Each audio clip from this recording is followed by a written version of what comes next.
Estamos aqui para dar voz ao povo, em defesa dos cidadãos, pela dignidade humana. Todos temos deveres, mas também todos temos direitos. Será que existe justiça? Isto é o povo a falar.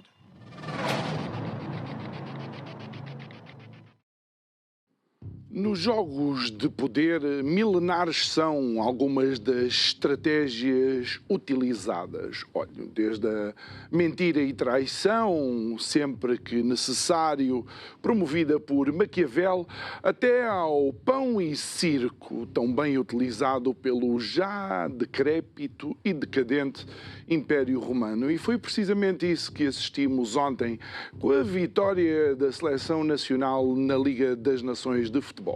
Deram-nos um verdadeiro espetáculo de pão e circo, mas não os jogadores. Boa noite, meu nome é João Nuno Pinto e isto é o Povo a Falar. Estou consigo de segunda a sexta-feira, neste mesmo horário, emissão em simultâneo Curiacos TV e Rádio Vida 97.1.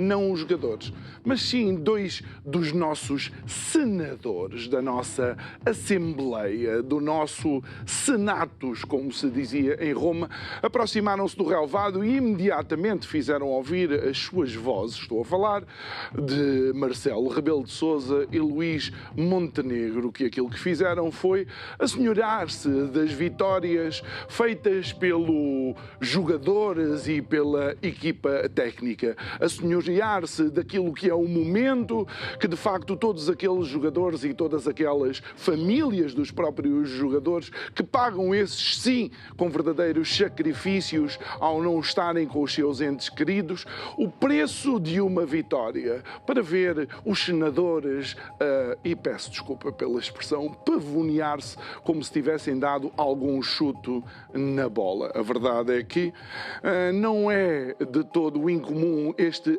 assenhorear-se, porque tal como eles deitaram mão à vitória da seleção, também deitam mão aos nossos impostos e os utilizam como se fosse dinheiro seu. Digo eu que não percebo nada disto.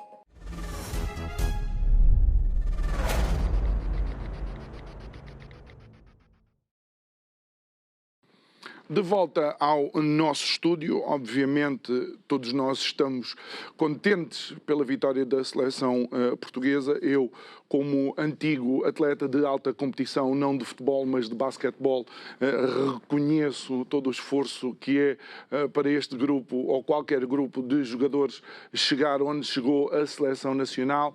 Reconheço também o trabalho feito pela equipa técnica e, de alguma forma, aquilo que me deixa triste é tentarem utilizar aquilo que são as conquistas dos outros como se fossem vitórias suas. Com isto ficam os parabéns meus e de toda a equipa do programa para a Seleção Nacional e para a equipa técnica. O nosso convidado de hoje, Pedro Ladeira. Olá, muito boa noite, Pedro. Obrigado por estares aqui connosco. Antes de mais, qual é a leitura que tu fazes deste ambiente político geral que se vive atualmente? Antes de mais, felicito a seleção portuguesa pela vitória, provando que só dos melhores se espera mais. Provando que Portugal, quando quer, tem capacidade para fazer face, seja a que desafio for. Relativamente ao cenário político atual, resulta de uma imprudência, conforme eu já expliquei, de que não havia necessidade de ter feito eleições antecipadas. Portanto, a queda de um governo ou a queda de um primeiro-ministro não implica a dissolução do Parlamento. Portanto, implica sim a diligência por parte do Presidente da República no sentido de procurar alternativa. Novo governo, inclusivamente levando em consideração os resultados eleitorais. Isso não foi feito, portanto é a segunda vez praticamente consecutiva que na democracia republicana portuguesa nós temos um efeito exterior que leva à queda dos governos. Tivemos com o governo de António Costa, que, segundo consta, há uma forte influência do Ministério Público, portanto, na queda desse governo. E agora, a nível presidencial, portanto, presidencial. provavelmente numa expectativa de que a dissolução do Parlamento pudesse reforçar o poder instalado. Aconteceu precisamente o contrário.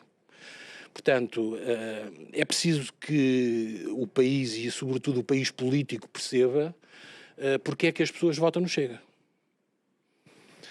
Votar no Chega não é votar num programa do Chega. Votar no Chega é votar, é como se funciona como um aviso psicológico de protesto. Portanto, cada vez que um português vai a uma repartição pública e não funciona, o Chega ganha um voto.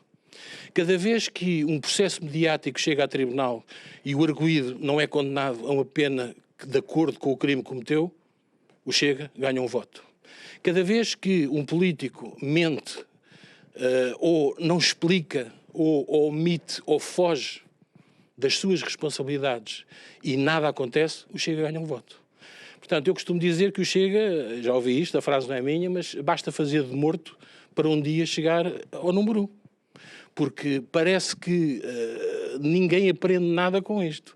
Isto não tem nada a ver contra o Chega. Portanto, o Chega ainda não teve a oportunidade de mostrar rigorosamente nada como alternativa governamental.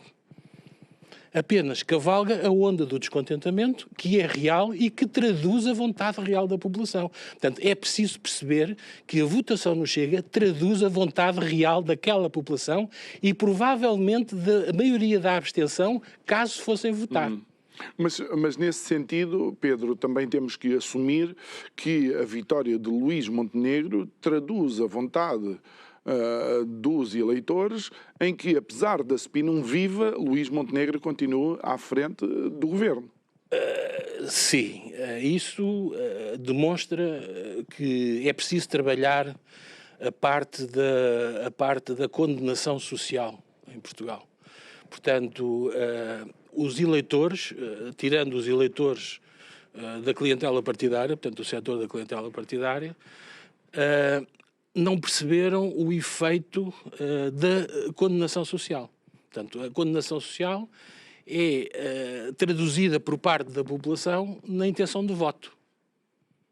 Portanto, um primeiro-ministro que não é honesto nas suas funções não pode voltar a ser desonesto, a ser honesto.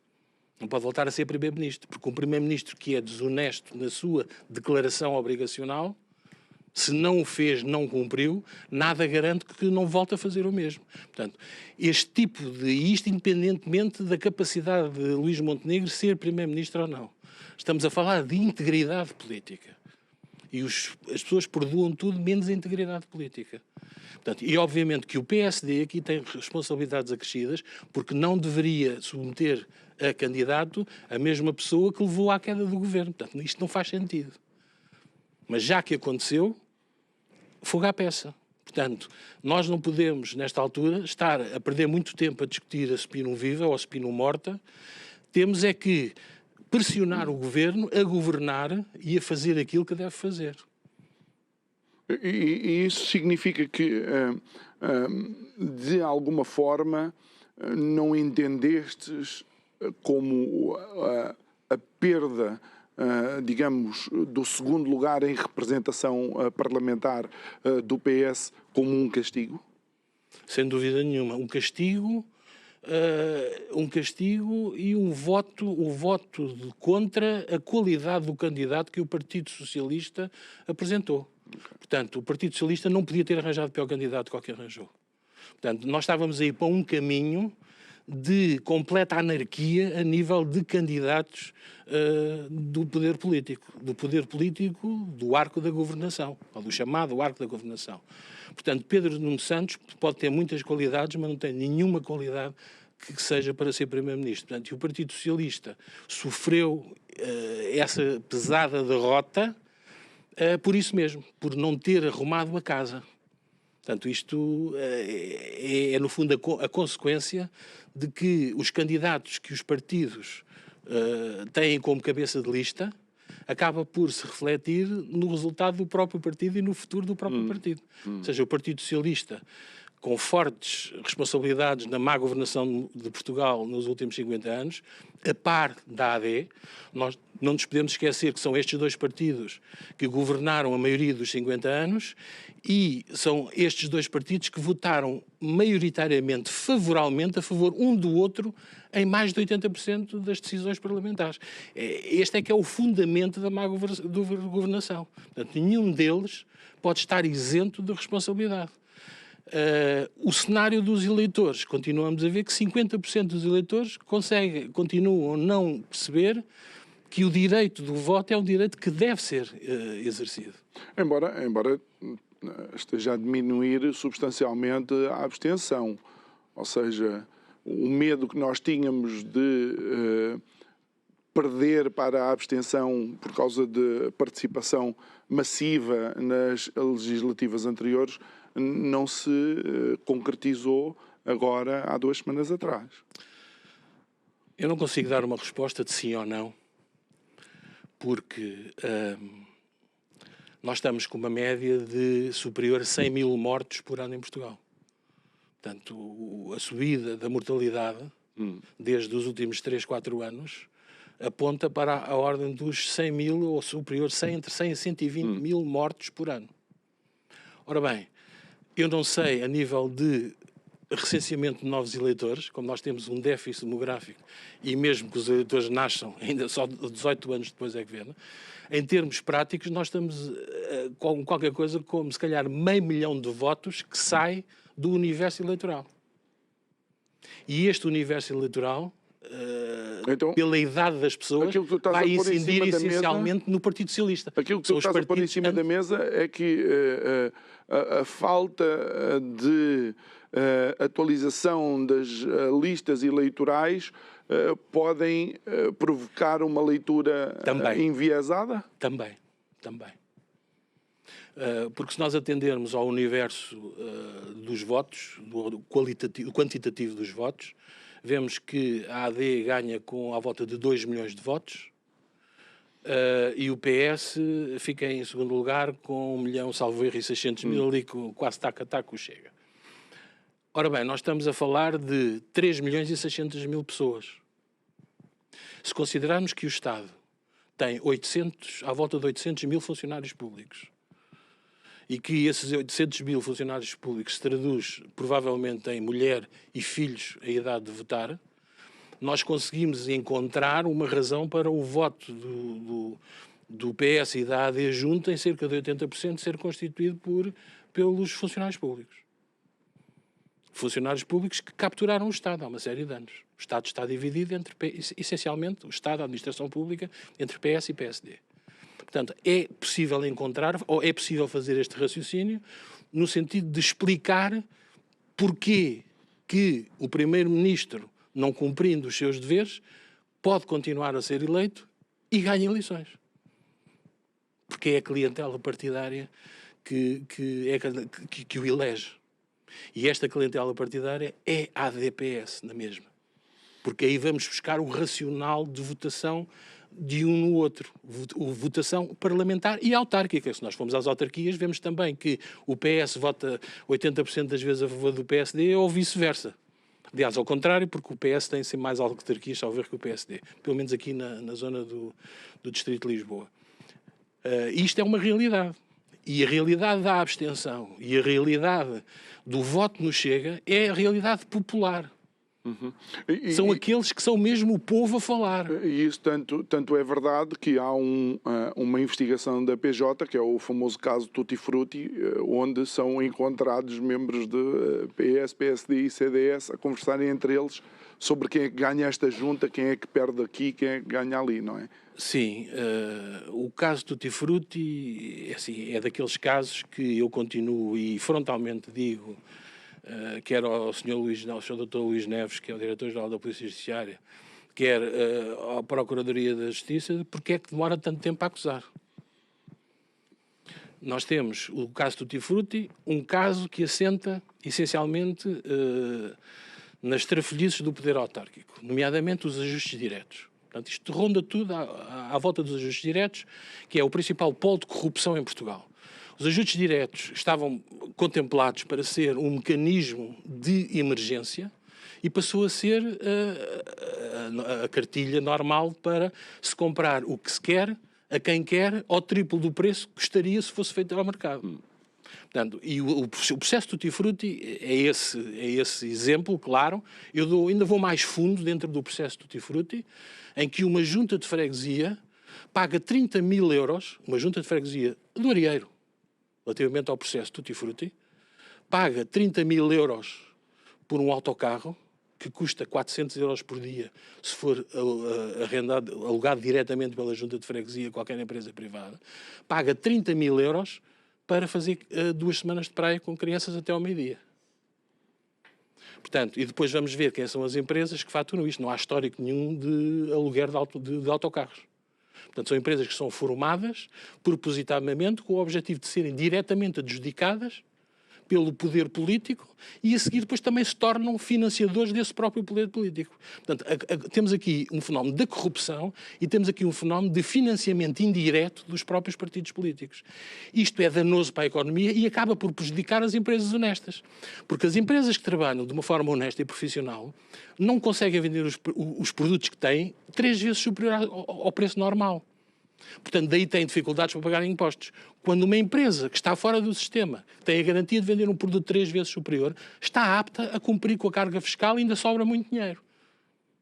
Este é o problema direto e indireto que os ajustes diretos têm que acabar. Portanto, são a maior fonte de corrupção e de prejuízo, mesmo a nível de concorrência, que foi criado até hoje.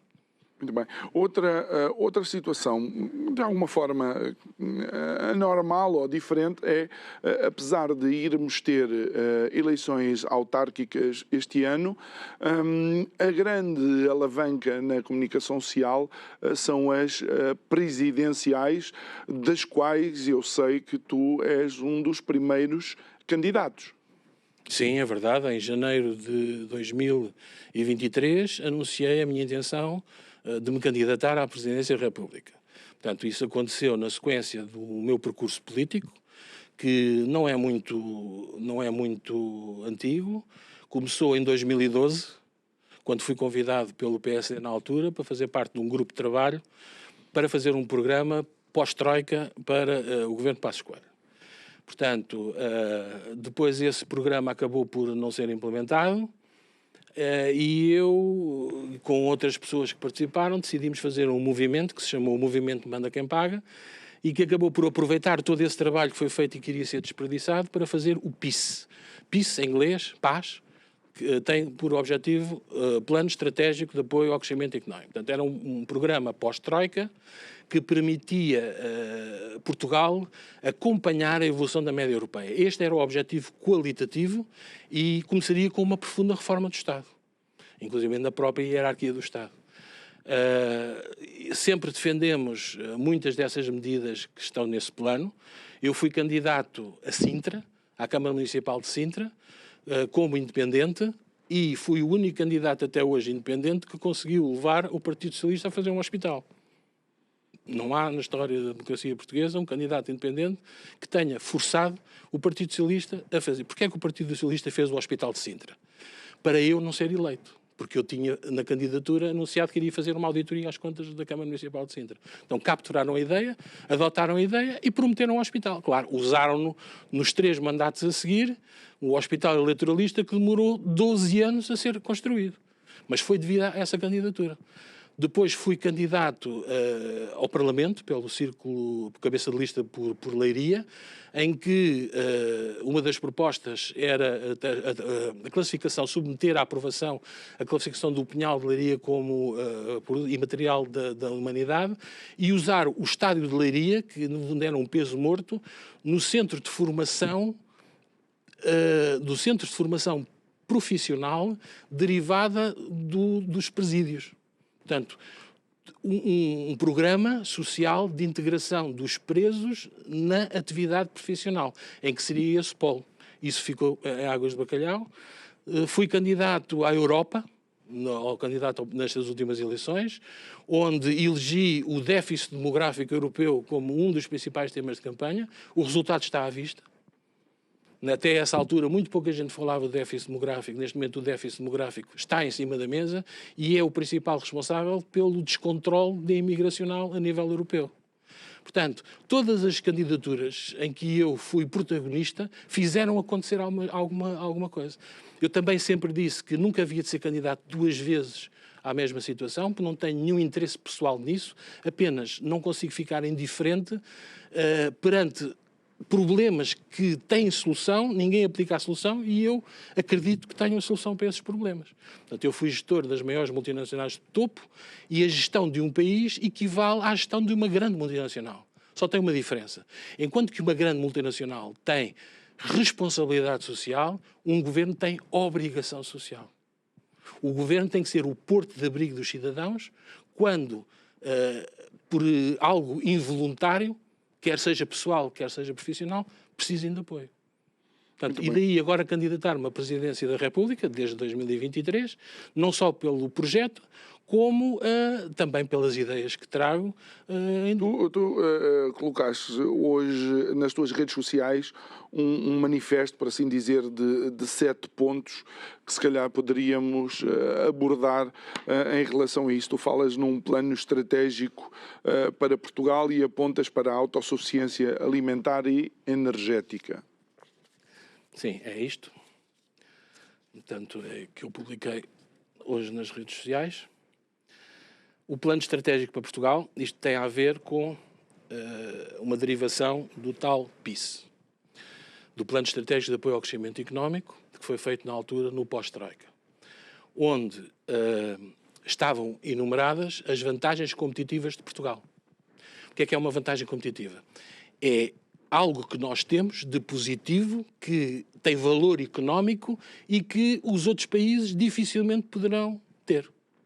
Ora bem, nessa altura foi decidido propor e incluir dentro desse plano estratégico a cidade do Sol, que era uma cidade, digamos, fotovoltaica em Beja, no seguimento da autoestrada e do Porto de Beja. Portanto, havia ali uma ligação, depois com ligação à bitola europeia em termos de linhas de caminhos de ferro. Mas, cidade do Sol. Porquê cidade do Sol? Porque se Portugal é o país da Europa com mais horas de sol, isto é uma vantagem competitiva para o desenvolvimento de todos os produtos derivados de energia solar. Portanto, nós não aproveitarmos estas vantagens competitivas é dar um tiro nos pés. É jogar e é continuar a ficar dependente de subsídios europeus para continuar a viver. Portanto, aquilo que se critica relativamente a muitas pessoas em Portugal é o próprio Estado que o faz. Vive de subsídios internacionais. Compramos praticamente tudo o que precisamos e não produzimos e poderíamos produzir, e pior ainda, compramos tudo, ou praticamente tudo, com dinheiro emprestado. Portanto, neste momento, e a nível da integração na candidatura presidencial, é preciso planear, porque não planear é planear falhar. Nós temos a vantagem competitiva da questão do aproveitamento solar. Devemos liderar, e eu uma vez mais reitero, a liderança e o desenvolvimento de produtos derivados da energia solar. E temos a melhor dieta alimentar do mundo. Portanto, eu conheço meio mundo e não há nenhum país do mundo onde se coma tão bem e tão bem nas duas vertentes. Na vertente da quantidade e na vertente da qualidade. Nós temos o tipo de alimentação mais favorável ao ser humano saudável.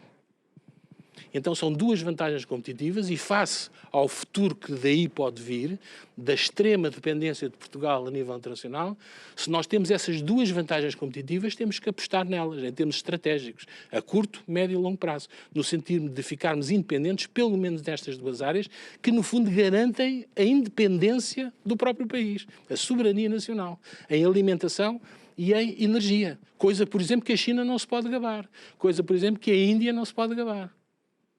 Portanto, são países com excesso de população em que não têm capacidade para alimentar a sua população. Muito bem. O ponto número 2, falas da reforma do sistema eleitoral e, como é óbvio, é algo que preocupa muita gente porque são muitos milhões de votos que são deitados ao lixo e tu propões um círculo único em todos os atos eleitorais? Esse círculo único já existe em 2 dos atos eleitorais. Existe nas eleições autárquicas, Portanto, as eleições autárquicas são feitas por autarquia, mas acaba por funcionar em círculo único autárquico. Portanto, não há perda de votos. E acontece nas eleições presidenciais, em que é o total nacional que elege, no fundo, o presidente mais votado. Nas legislativas isso não acontece. Portanto, nas eleições legislativas, os círculos que existem, depois são sujeitos a um método de D'Hondt, em que dá um peso maior à votação dos partidos maiores e um peso menor à votação dos partidos mais pequenos. O que é que isto significa na prática? Em que um partido pequeno pode eleger um deputado, ou 2 ou 3, se apostar fortemente só num círculo eleitoral. E temos o caso do JPP, da Madeira.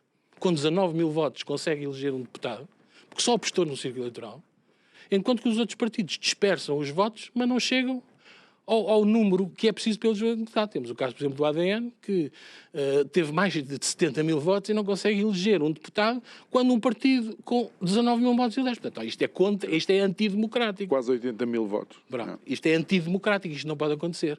E depois leva a que muitos dos votos não são aproveitados. Ou seja, não pode haver, numa democracia republicana, eleitores de primeiro e eleitores de segundo. Tu nem sequer estás a falar de um círculo de compensação. Não. Falas de um círculo único. Ou seja, conta tudo. Um círculo único é o que se faz em todos os atos eleitorais, em todas as organizações.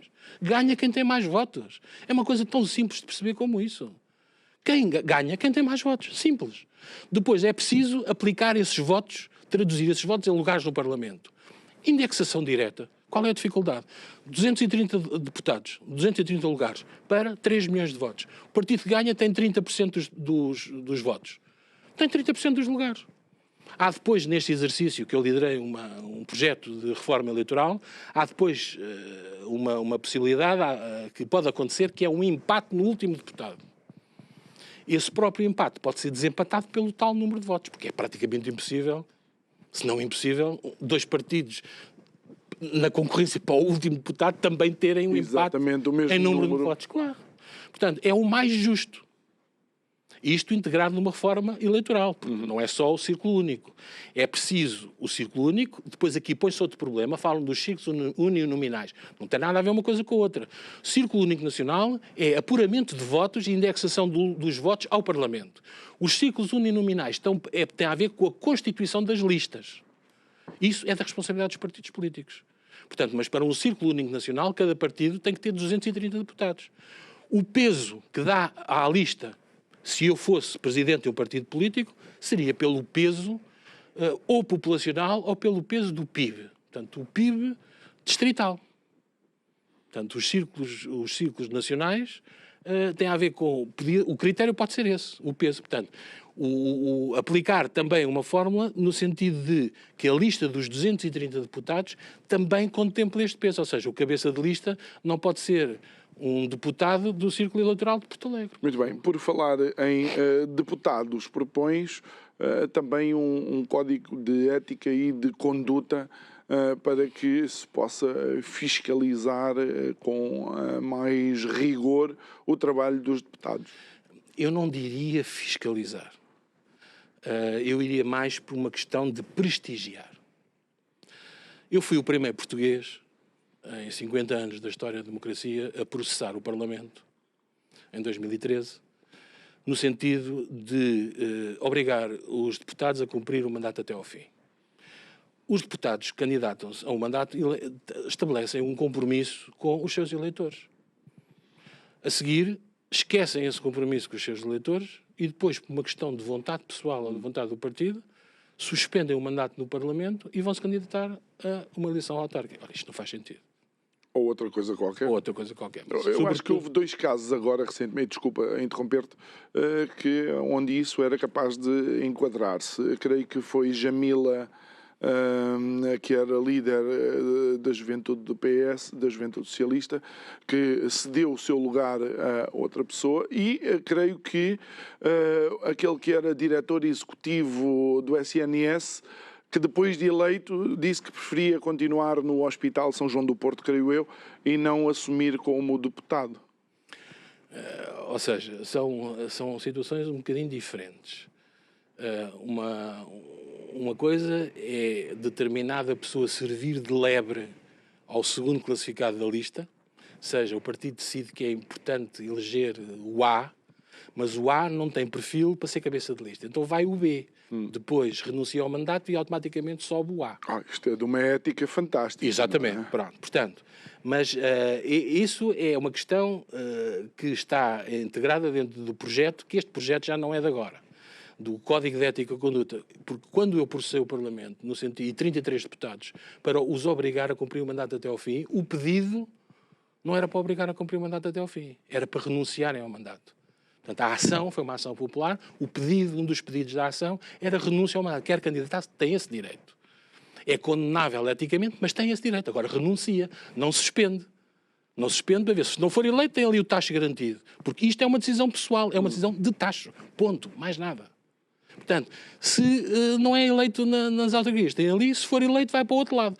Agora, eu sempre estranhei, em termos de carreira profissional e o prestígio, o que leva um deputado do Parlamento, que é um cargo nacional, a querer ir para uma autarquia. Se calhar chama-se ajustes diretos. Não sei. Mas é estranho isto acontecer. Já que o topo da hierarquia política para um candidato será o Parlamento, ou a Presidência da República, ou o Parlamento Europeu. Agora, não consigo perceber, em termos de carreira política, que uma pessoa ande de cavalo para burro. Portanto, daí eu ter feito, também nesse pedido, nessa ação popular, a elaboração de um código de ética e conduta para os senhores deputados. Mais ainda, nessa ação estava proposta uma sessão à porta fechada sobre uma apresentação desse código de conduta no dia anterior à sessão de apresentação do Parlamento, que era para os senhores deputados perceberem, ao vivo, o compromisso que devem ter com os seus eleitores e que tipo de atitude é que numa democracia republicana devem ter de responsabilidade e, sobretudo, em termos de princípios, de valores e princípios. Portanto, eu volto à mesma questão, aproveitando esta candidatura, uma vez mais, para a criação do Código. E há outra coisa aqui, que é o Estatuto dos Deputados. Ora bem, o Estatuto é a lei, no fundo, interna que rege o comportamento dos deputados no Parlamento. Foi feito pelos próprios. Ou seja, como é uma lei que foi feita pelos próprios e nunca foi fiscalizada por ninguém, nem pelo Tribunal Constitucional. Portanto, isto é uma decisão em casa própria, o que, no fundo, acaba por configurar uma decisão antidemocrática, porque não sofreu o escrutínio de ninguém. Portanto, e eu, se for eleito Presidente da República, garanto que vou pedir a fiscalização sucessiva do Estatuto dos seus deputados. Até pode nem ser alterado, mas vou cumprir um formalismo que deveria ser obrigatório. Muito bem.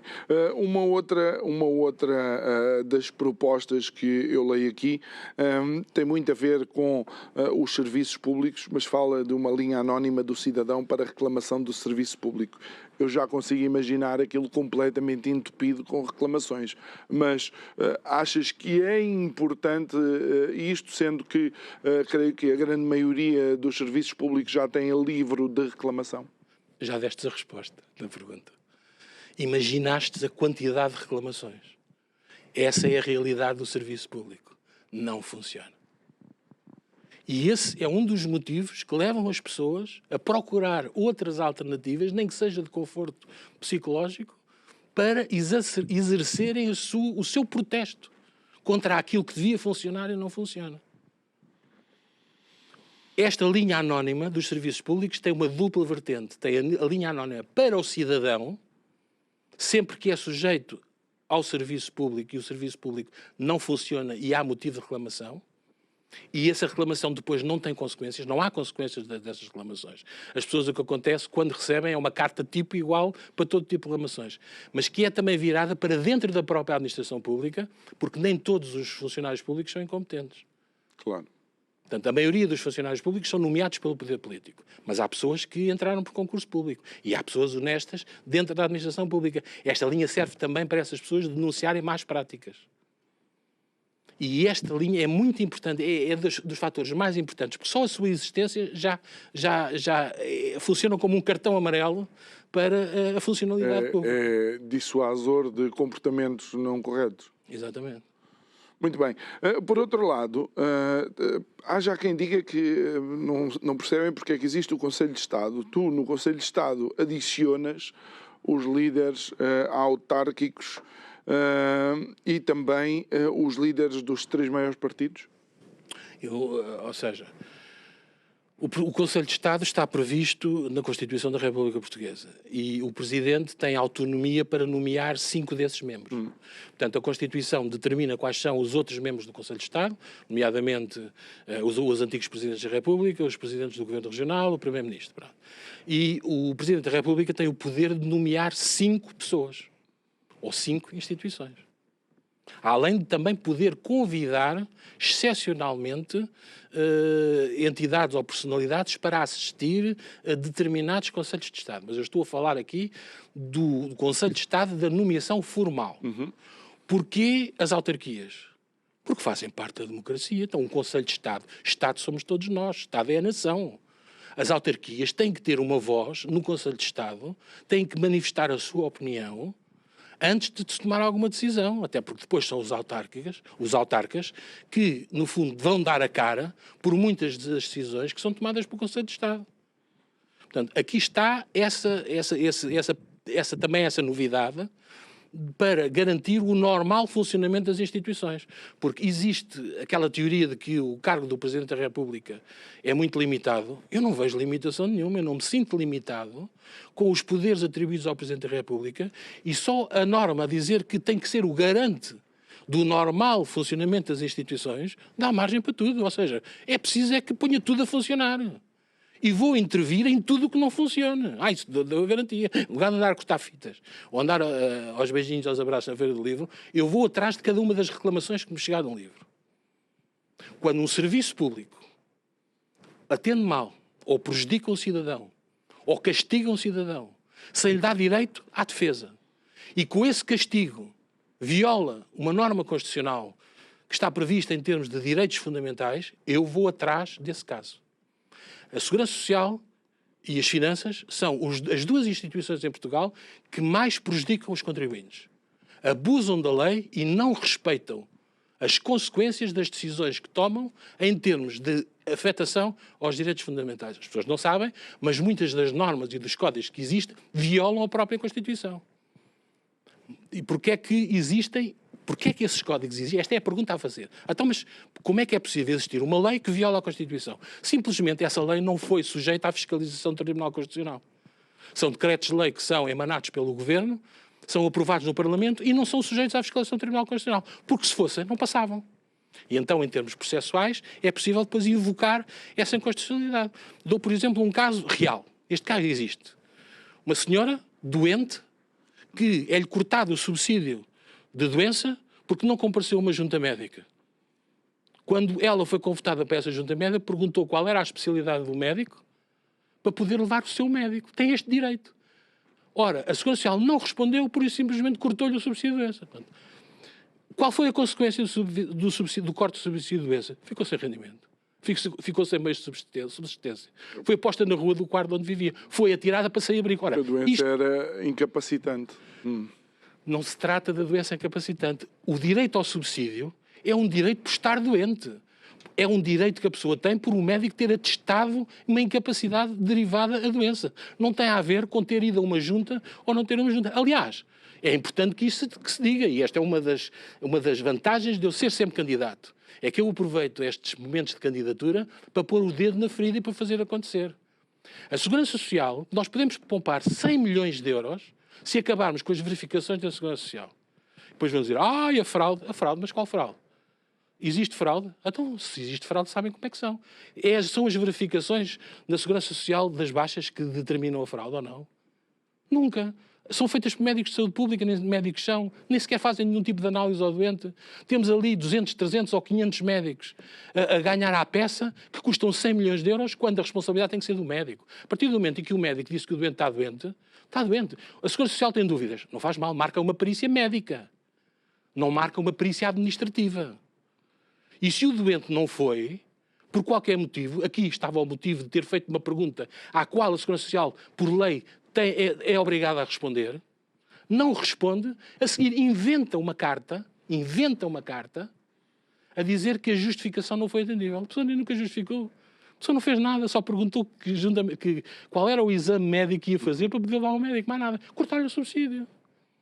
Portanto, isto é integralmente uma violação extrema dos direitos fundamentais e este processo vai chegar ao Parlamento Europeu, porque eu vou fazer questão deste processo chegar ao Parlamento Europeu. Porque é preciso saber, é preciso o Parlamento Europeu ter casos concretos de violação para depois não andarem a tapar as coisas com paninhos quentes.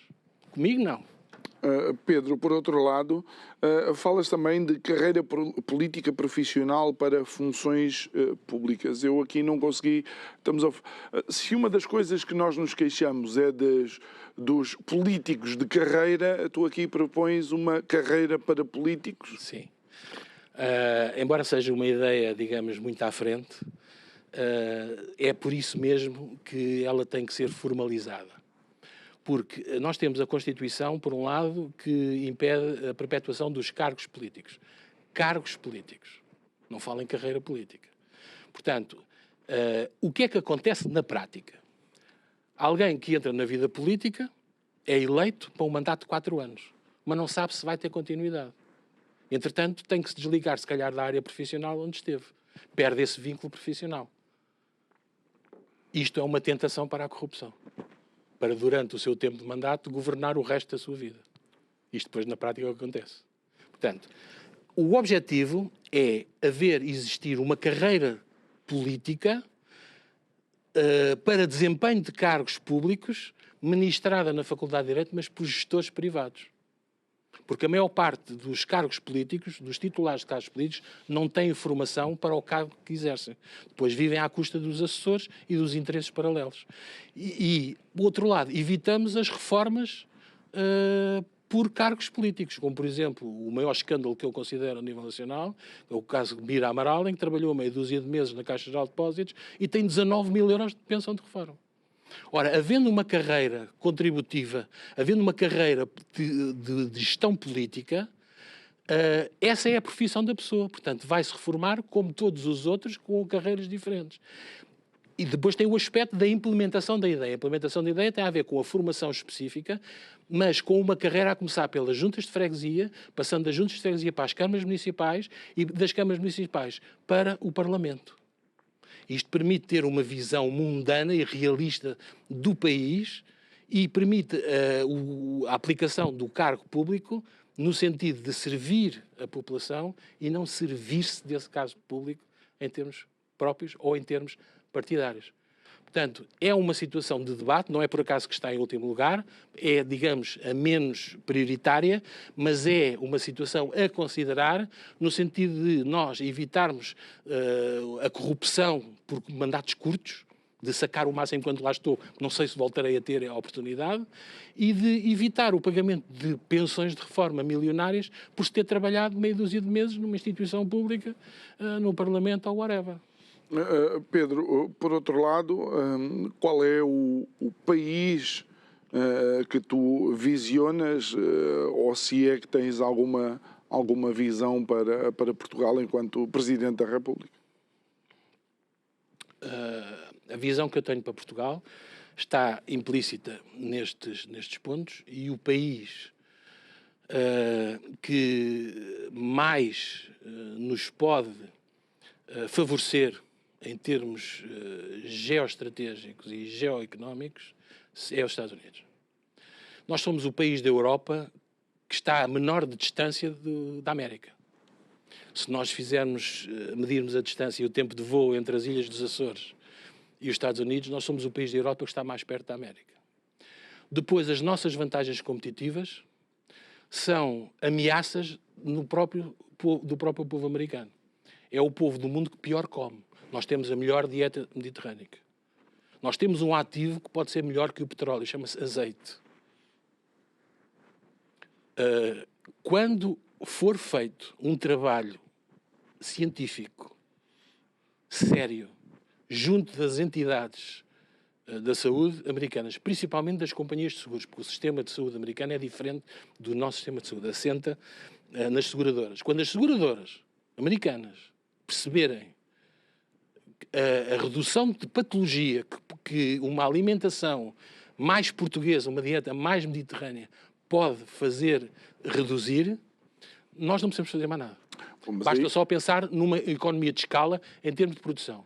e assim como a nossa independência energética. Sabes qual é o lobby que aí se enfrentaria, não é? É assim, o mundo Dois dos maiores lobbies do mundo. A lobby da alimentação, não é? A lobby da comida e o lobby farmacêutico. Temos pena, aliás, convidamos a participar. Agora, Portugal tem que sair a ganhar nisso. Ou seja,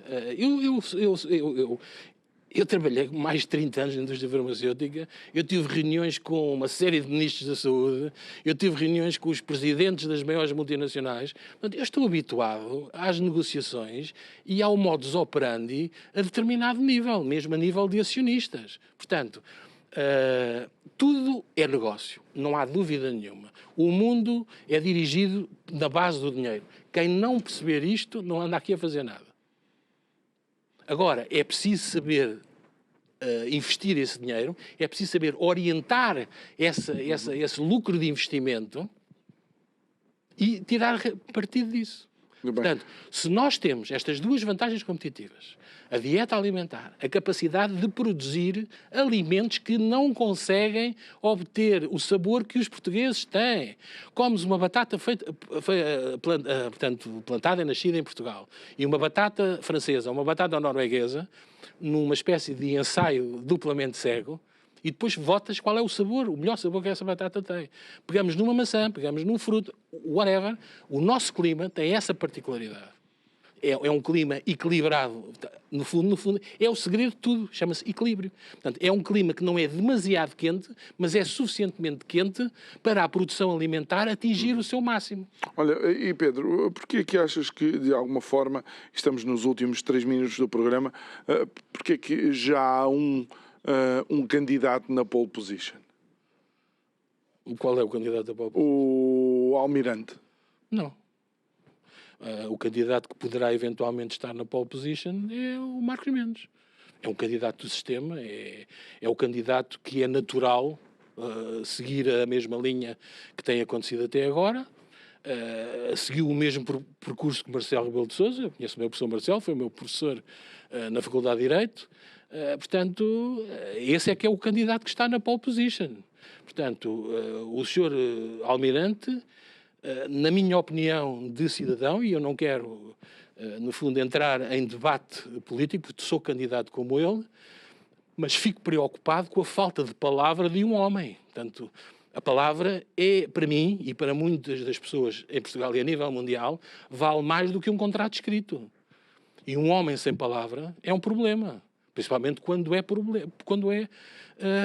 se for eleito presidente, que não vai ser. Portanto, não há pole position, não vai ser eleito, porque isso significaria quase que uma revolução em Portugal. Portanto, um candidato que diz que eu nunca na vida vou entrar na política, e se o fizer, enforque-me, no primeiro debate que eu tiver com o senhor pseudo-informado, eu levo uma corda, que é para o obrigar a perguntar, então o senhor tem aqui a corda para cumprir a sua palavra.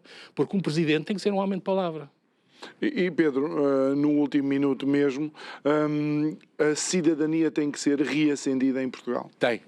Eu tenho isso também no programa, não nos 7 pontos principais, mas o professor Marcelo criou uma atividade mensal no Palácio de Belém para aproveitar as instalações, e eu pretendo reativar essa atividade dando aulas de cidadania, portanto, sobretudo aos jovens e professores, portanto, investir muito na cidadania, formar o eleitor, dar condições ao eleitor para saber distinguir o voto, além do gosto e não gosto. Porque a maior parte das pessoas, eu gosto daquele, eu gosto do outro, eu não gosto daquele. Portanto, o gosto e não gosto é o maior inimigo do funciona ou não funciona.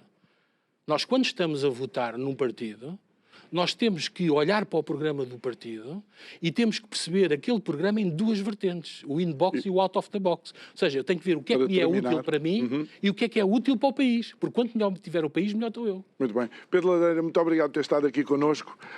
Muito obrigado a si que nos acompanhou. Já sabe que pode rever esta conversa subscrevendo o nosso canal do YouTube. Eu quero dizer que mais de 80% das pessoas que veem os nossos vídeos não subscreveram ainda ao canal.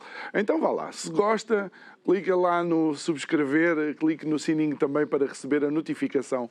Mas se você é um madrugador, já sabe que a partir das 6 da manhã a conversa está disponível em todas as plataformas de podcast. Resta-me desejar-lhe uma ótima noite. Até amanhã. Muito obrigado.